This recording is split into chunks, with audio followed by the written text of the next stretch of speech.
Essa é uma aula de distúrbios hidroeletrolíticos com abordagem prática. Nós vamos começar com o distúrbio do sódio, do tipo hiponatremia. Sempre que a gente falar de sódio, a gente tem que levar em consideração o meio extra e o meio intracelular. Quando a gente pensar em meio extracelular, sempre tenta lembrar do valor de referência para um sódio normal, que é de 135 a 145. Se tu olhar para esse valor e perceber que ele é um valor alto, um quantitativo alto, tu acaba raciocinando que o meio extracelular tem muito mais sódio do que o meio intra. E o contrário também é verdadeiro valendo para o potássio. Tem muito mais potássio dentro da célula do que fora, levando em consideração a referência aí para o potássio, que é de 3,5 a 5. Então, o valor de referência para o sódio é de 135 a 145. Hiponatremia é quando nós temos um valor de sódio abaixo de 135. Para abordagem prática, logo que a gente se depara numa hiponatremia, que a gente tem um resultado de laboratório, a gente tem que classificar essa hiponatremia em leve, moderada ou grave. Essa classificação é a respeito da intensidade dela. Eu estou falando do valor. Uma hiponatremia leve, numericamente, é de 130 a 134, moderada 125 a 129 e grave abaixo de 125. E, simultaneamente, a gente faz a avaliação do quadro clínico. Um quadro clínico leve para hiponatremia é que o paciente tem fraqueza, dinamia, mal-estar ou fadiga. Um quadro moderado, náuseas, mas sem vômitos, cefaleia e confusão mental. Um paciente grave, que é causado por hiponatremia, é aquele paciente que está vomitando, o rebaixamento do nível de consciência, convulsionando, ou tem um histórico de convulsão recente ou em coma. Lembrando que a referência numérica ela não é estritamente relacionada ao quadro clínico, ou seja, um paciente com um quadro aí de uma hiponatremia com valor de 131, ele pode ter náuseas sem vômitos, o que é uma gravidade moderada do aspecto clínico. Mas cabe relacionar os valores também à clínica. Exemplo, um paciente que tem rebaixamento do nível de consciência, mas um sódio que está no valor aí de 133, 134, a princípio a gente pensa que a hiponatremia ela é leve, do ponto de vista numérico, pela sua intensidade. E a clínica fala a respeito de uma gravidade grave, apesar de ser redundante, mas é isso, ela é grave. Então a gente pode pensar que esse rebaixamento do nível de consciência pode ter uma outra causa, porque o valor do sódio ele está muito próximo do valor fisiológico. Lembrando que o paciente assintomático, ele existe esse paciente assintomático, mas ele é muito mais raro em casos moderados e graves. O que eu quero dizer é, paciente que tem uma alteração de sódio de 125, 129, 125 para baixo, eles têm geralmente alteração clínica. Então, o assintomático é aquele geralmente que tem uma alteração leve. Depois que eu fiz essa classificação, eu tenho que saber se é agudo ou crônico. Um quadro agudo é inferior a 48 horas, um quadro crônico superior a 48 horas. Como é que eu vou saber se é agudo ou crônico? Olhando para o início dos sintomas. A que horas, há quanto tempo começou essa cefaleia dele, essa confusão? Quanto tempo ele teve essa convulsão? Esse rebaixamento de nível de consciência começou quando? Então eu olho para trás do ponto de vista clínico, mas eu posso fazer essa abordagem de agudo ou crônico para um paciente assintomático quando eu utilizo valores numéricos, ou seja, um paciente que, por exemplo, estava internado. E aí esse paciente ele tem fator de risco para gerar hiponatremia, ele é um doente, vamos dizer, renal. E aí ele estava com uma anatremia normal, e aí com 12 horas internado, ele começou a apresentar uma hiponatremia de 133. E com 6 horas depois dessa medição, ele reduziu mais ainda a anatremia, só que continua assintomático. Então a gente consegue dizer, pelo aspecto laboratorial, pelo valor, se é agudo ou crônico num paciente assintomático. Mas aí a gente tem que fazer o controle dele seriado. No ponto de vista prático, você consegue dizer se é agudo ou crônico pela clínica. Um paciente agudo ele tem que fazer o quê? Utiliza a salina hipertônica 3%, 1 ml a 2 ml por quilo por hora, mas isso em pacientes que são considerados leves. Esses pacientes leves são aqueles que eu estou falando do quadro clínico, da gravidade clínica. O leve é aquele que está com adinamia, com fraqueza, com mal-estar. Então, são sintomas bastante inespecíficos. Os pacientes graves a moderados, que já foi retratado anteriormente, que é o paciente com cefaleia, paciente com náusea sem vômito, paciente confuso, rebaixamento do nível de consciência, coma, convulsão, vômito. Esse paciente ele tem que fazer uma outra modalidade de intervenção. Tem que fazer 100 ml intravenoso de solução salina hipertônica 3% em 10 minutos. Outras referências trazem 150 ml em 20 minutos. Você pode fazer também até 3 doses nessas outras referências, mas a mais recente é 100 ml intravenoso em 10 minutos, podendo fazer até 3 doses. Se o paciente não melhorou, eu faço as 3 doses, mas eu posso retardar, eu posso fazer 1 dose ou 2 doses? Pode, até quando? Até melhora clínica. Também dá para fazer até um aumento aí de 5 mEq aproximadamente. Exemplo, ele estava com 123. E aí ele fez esses 3 ciclos, essas 3 doses. Aí foi para 123, foi para 128. Então ele fez 5 mEq. Quando há um aumento de 5 mEq ou melhora clínica, eu posso interromper antes da realização dessas 3 doses, ou eu posso fazer até o final se eu não tiver melhora clínica ou se eu não tiver esse aumento de 5 mEq. É muito mais prático utilizar a melhora clínica, porque não dá para ficar, por exemplo, fazendo de 10 em 10 minutos o sódio. Não é muito prático isso. Então, o ideal é fazer 100 ml, ver em 10 minutos se ele melhorou, se teve melhora clínica. Isso quer dizer o quê? O paciente estava com rebaixamento do nível de consciência, agora ele está bastante lúcido, está conversando contigo. Ou então, o paciente que estava confuso, agora está bem. O cara que estava vomitando, agora parou de vomitar. Então, fazer 100 ml até melhorar a clínica, ou eu faço as 3 doses, se ele não recuperar. O paciente crônico, eu faço o quê?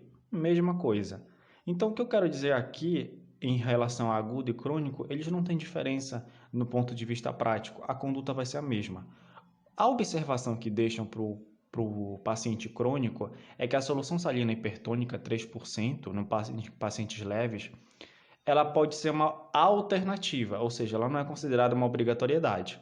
Nos pacientes que têm quadro sintomático agudo, leves e moderados, você tem que fazer alguma coisa, porque isso aqui é correção emergencial. É o cara que está com sintoma, seja leve, moderado ou grave, e tem que fazer a correção.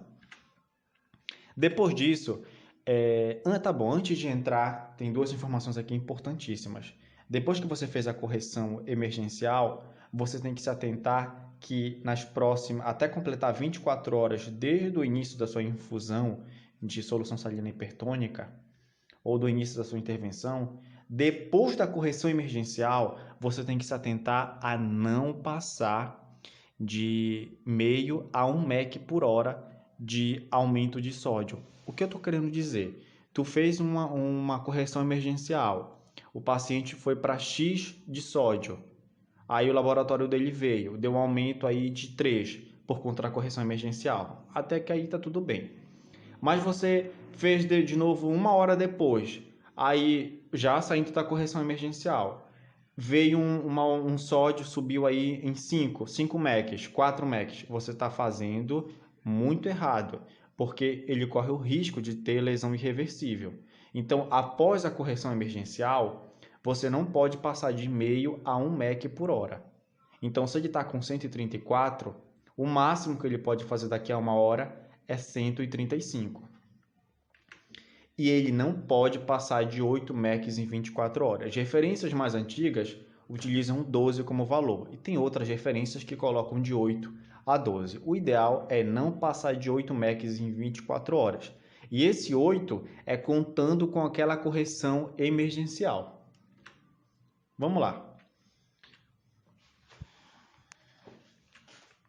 Como saber quanto de solução salina 3% altera o sódio? A gente fez a correção lá emergencial. Aí beleza. A princípio não tem como tu saber o quanto aquela tua correção emergencial vai reduzir exatamente do teu paciente, porque é um protocolo. Tu vai fazer para todos os pacientes que se encontram naquele espectro, naquela apresentação. Então, tu fez a correção emergencial. Aí, tu foi medir o sódio novamente. Dessa vez que tu mediu o sódio, tu vai ter que subtrair quanto foi essa alteração. Exemplo, o paciente chegou com uma hiponatremia de 126. Tu fez a correção emergencial, 123, né? 126. Aí fez a correção emergencial, foi para 129. Depois da correção emergencial, tu mediu o sódio de novo, aí aumentou em 3 mEq. Então, a correção emergencial foi de 3 mEq. Tu não pode fazer até 8 mEq em 24 horas, então te resta fazer 5 mEq nas próximas horas. Se ele fez isso há cerca de 2 horas, faltam para ti 22 horas para terminar o ciclo aí de 24 horas. E nessas 22 horas, tu pode fazer os 5 mEq. Mas como é que tu vai saber disso? Tu tem que usar essa fórmula aqui, a fórmula de Adroguet, que é o sódio da infusão menos o sódio do paciente dividido pela água corporal total mais 1. Como é que eu sei o que é água corporal total? Eu utilizo as referências. Homem jovem, eu pego o peso, multiplico por 0,6. Homem idoso, peso vezes 0,5. Mulher jovem, peso vezes 0,5. E mulher idosa, peso vezes 0,45. O que é esse sódio da infusão? É quanto a tua solução de referência tem de sódio. A solução salina 3%, ela contém 512 mEq de sódio. Então, isso aqui é padrão, 512 menos o sódio do paciente. Vamos dizer que dê um sódio aí de 131 no paciente X. 131. Vamos dizer agora que é um homem idoso que pesa 70 quilos. Vai dar 70 vezes 0,5, vai dar 35. Isso aqui é água corporal para esse paciente, mais 1.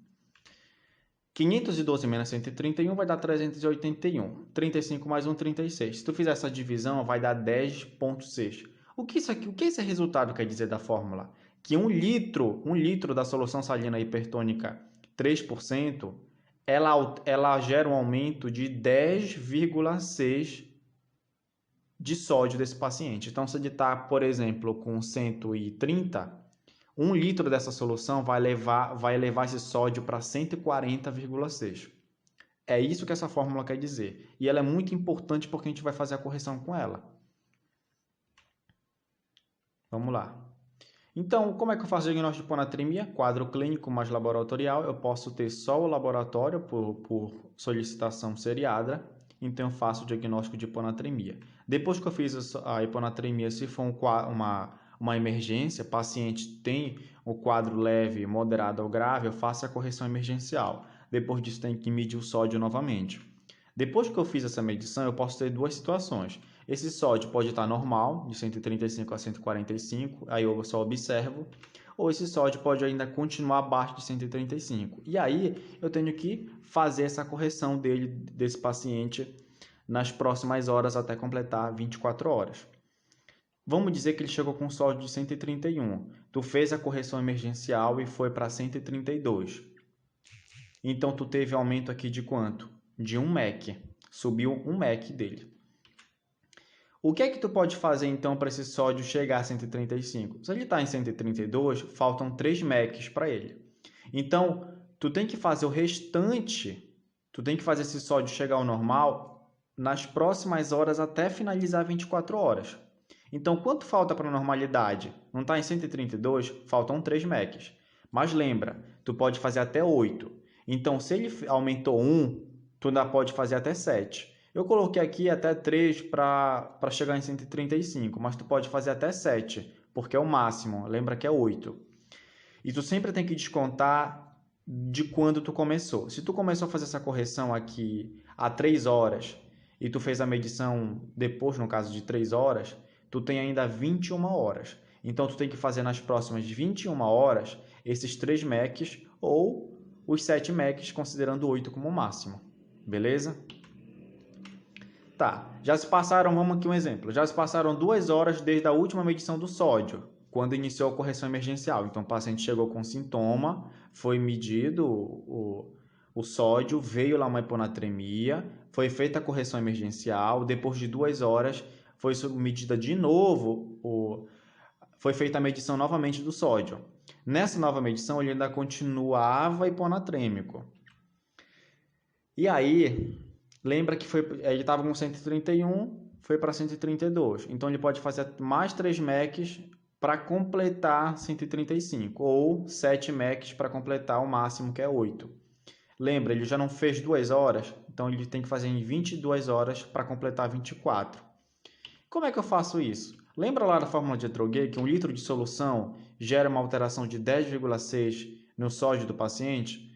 Quanto é, então, que 3 MECs, que é o que eu preciso fazer, vai alterar? Desculpa, quanto 3 MECs, quanto é que eu preciso dessa solução, quantos ml dessa solução eu preciso para alterar em 3 MECs? Uma regra de 3 simples. Se 1 litro altera 10,6, X vai gerar 3 MECs. Isso aqui vai dar 0,283. Convertendo, vai dar 283 ml dessa solução aqui, ó. 283 ml de solução salina hipertônica 3% gera uma alteração de 3 MECs. Então, tu vai fazer 283 ml em 22 horas. E aí tu vai ficar medindo esse sódio de 6 em 6 horas. É o padrão. Se for uma hiponatremia assintomática, tu vai dar sódio? Não, não vai dar sódio. Nessa hiponatremia que é assintomática, ou naquela hiponatremia que eu já corrigi, fiz a correção em 24 horas, eu tenho que colocar esse paciente em outra classificação. Eu tenho que saber primeiro se é uma hiponatremia hipotônica, isotônica ou hipertônica. Eu tenho que falar disso aqui para entender mais à frente o que seria a hipervolêmica, hipovolêmica e euvolêmica. A gente precisa entender essa parte para entender o restante. No ponto de vista prático, isso não é tão aplicado. Uma hiponatremia, ela só é dita verdadeira quando ela é do tipo hipotônica. Ah, mas o que é tonicidade? Vou falar agora. Imagina um cabo de guerra, onde você tem de ambos os lados o grupo de crianças. Vamos dizer que desse lado aqui é o ambiente extracelular e o outro lado é o intracelular. Vamos dizer que aqui são as moléculas puxando de um lado e daqui as moléculas puxando de outro. Vamos dizer que a água é a corda. Se o ambiente extracelular ele tem mais crianças, ele tem mais soluto, ele fica mais forte, ele fica mais tônico. A tonicidade aumenta. Logo, ele fica hipertônico. Quando ele fica mais forte, o que acontece com a corda? Ela acaba indo para o extracelular. Então, a água acaba saindo da célula, que é do ambiente intracelular. Então, a célula murcha, o ambiente extracelular ele fica o quê? Com mais água. E as moléculas que estavam ali, incluindo o sódio, vão diluir.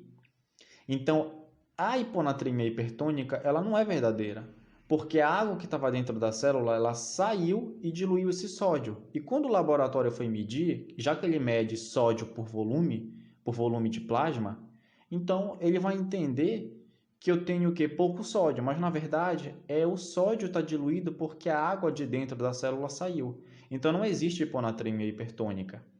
Que situações isso acontece? Vou falar daqui a pouco. Já uma hiponatremia isotônica, que é quando eu tenho moléculas que se equiparam em força, em tonicidade em ambos os lados, eu não tenho entrada nem saída de água. Então não existe hiponatremia isotônica. Não é à toa que a hiponatremia isotônica é conhecida como pseudo-hiponatremia. Por quê? Porque ela é um erro de laboratório. A hiponatremia hipertônica, que tem a hipertonicidade presente, ela ainda é um achado objetivo. A água saiu e diluiu o sódio, apesar de não existir. A isotônica é um erro de laboratório. O que é que acontece? Existem duas situações que isso acontece, na hipertrigliceridemia e na hiperproteinemia, como no mieloma múltiplo. Quando o paciente tem essas duas situações, o que acontece com o sódio livre? Ele se liga a essas moléculas e o laboratório não vai ver o sódio que está ligado ao triglicerídeo e a proteína em excesso. Então ele acaba vendo só o sódio livre. Como ele vai avaliar sódio pelo volume, ele acaba te dando um resultado de sódio baixo. Mas na verdade esse sódio ele está normal, só que ele não contou com aquele sódio que está ligado à proteína e ao triglicerídeos. Então hiponatremia isotônica não existe, hipertônica também não. A única que existe é a hipotônica. Por quê? Como é que eu posso fazer esse ambiente se tornar hipotônico, diminuir a tonicidade, diminuindo o número de moléculas? À medida que eu diminuo o número de moléculas, eu tenho, se tu for raciocinar, se tu tirar aqui, olha, uma criança daqui, molécula daqui, não vai ficar mais água por molécula, vai sobrar mais água. Então, vou acabar tendo um excesso de água se eu tirar a molécula. A outra forma de eu transformar esse ambiente mais fraco é dando água para ele. Então, ele fica com excesso de água. E essa é a hiponatremia hipotônica, que é a hiponatremia verdadeira. Deu para entender? Então, o paciente que tem hiponatremia hipotônica é a hiponatremia verdadeira, que não quer dizer necessariamente uma queda do sódio. Eu vou explicar mais à frente o porquê disso. Vamos lá, nós já entendemos o que é tonicidade. Então, temos a hiponatremia hipotônica, a isotônica e a hipertônica. Uma hiponatremia hipotônica é dita verdadeira. Isotônica tem duas situações que podem acontecer: hipertrigliceridemia e hiperproteinemia. A hipertônica, a hiperglicemia, contraste iodado e manitol. Nessas situações, o sódio acaba se ligando a elas, acaba não sendo medido. Desculpa, não, confundi. Nessas três situações, como é que ele aumenta a tonicidade do plasma, deixa mais hipertônico, e lembra lá do cabo de guerra, a água sai e dilui o sódio, e aí o laboratório enxerga como uma hiponatremia. Dá para eu saber na prática se isso aqui é isotônico, hipertônico? Não dá. Ah, mas eu posso calcular a osmolaridade para saber se é iso ou hipertônico. Na verdade, tu vai fazer um cálculo errado, equivocado, porque o resultado já veio baixo. Então não tem como tu saber realmente se é iso ou hipertônico por esse cálculo. Tu tem que saber, lembrando em que situações podem gerar isotonicidade ou hipertonicidade. Hipertrigliceridemia, hiperproteinemia, hiperglicemia, contraste iodado e manitol. Então, uma boa anamnese vai te dizer se é iso ou hiper. Retirando essas pseudo-hiponatremias, você chega à hipotônica. Do ponto de vista, vamos dizer, muito mais teórico, você avalia se é hipo, iso ou hiper pela osmolaridade plasmática. Então, uma osmolaridade normal, que mede a tonicidade, é de 285 a 295. Abaixo disso eu chamo de hipo, dentro dessa faixa iso, e acima hipertônico. Mas é só a critério de curiosidade. Quando eu tenho uma hiponatremia hipertônica, quando o paciente veio com uma hiponatremia e ele está hiperglicêmico, tem uma forma de eu fazer a correção dele. Como é? Eu pego o sódio corrigido, né? O sódio corrigido, desculpa, vai ser o sódio que veio do laboratório mais a variação da glicemia. O que é a variação da glicemia? É 1,6 para cada 100 de glicemia maior que 100. Exemplo, a glicemia dele veio 300. Então, eu vou dar 1,6 para cada 100 acima de 100. Então, ele tem 100, 200, 300. Então, ele tem, olha, 200, ele tem duas vezes o 100 acima de 100. Então, vai ser 133, que é o valor do sódio dele, do laboratório, mais 1,6 mais 1,6, deu 136,2. Esse sódio corrigido, ele não reflete hiponatremia, porque eu corrigi. Eu entendi que não é uma hiponatremia verdadeira, mas eu tenho que fazer essa correção. E a única situação que dá para corrigir dessa forma, calculando, é a hiperglicemia. As outras não tem como, é só você resgatando na anamnese. Esses são os cálculos para avaliar. Essa aqui é a osmolaridade plasmática, essa aqui é a osmolaridade plasmática efetiva. Só a título de curiosidade. Vamos lá fazer a medição que é feita pelo laboratório. O laboratório vai medir quanto? X de sódio por determinado volume. Então, 4 moléculas dividido por esse volume aqui. Se eu diminuir a água e diminuir o número de moléculas, eu vou ter o mesmo valor, porque eu diminuí proporcionalmente. Então, a gente sempre tem que levar em consideração que o volume, o sódio que tu tá lendo lá no exame, ele é sempre o quanto de sódio tem por volume. Então, o sódio vai depender muito de quem? Do seu solvente, que é a água.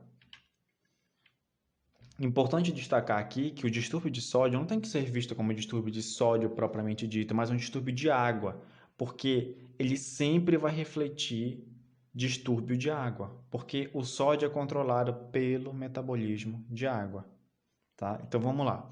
Tá aqui uma célula. Essa célula tem, olha, tanto de água e tanto de sódio. Como é que lembra lá que eu falei que a hiponatremia hipotônica é verdadeira? Então, para ser uma hiponatremia hipotônica, eu posso fazer de duas formas. Eu tenho que transformar aquele ambiente em hipotônico, concorda? Então, para eu transformar em hipotônico, ou eu vou dar muita água, olha, como nessas situações, eu vou dar muita água, ou eu vou tirar o quê? Sódio. Tirei sódio. Olha aqui, coloquei 3 moléculas. Então, para eu transformar esse ambiente em hipotônico, ou eu tenho que dar água, muita água, ou eu tenho que tirar sódio. De qualquer forma, mesmo que tu tire as moléculas, tu sempre vai ter um excesso de água. Então, hiponatremia reflete excesso de água. Aqui, olha, eu dei muita água para diminuir a osmolaridade, diminuir a tonicidade e transformar esse ambiente hipotônico.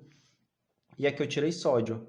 Mas se tu tira uma molécula de sódio e não mexeu nada na água, tu não acaba tendo um excesso de água?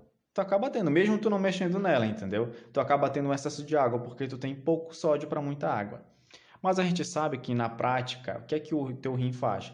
O ambiente hiponatrêmico, ele joga água para fora, porque ele entende que tu tem excesso.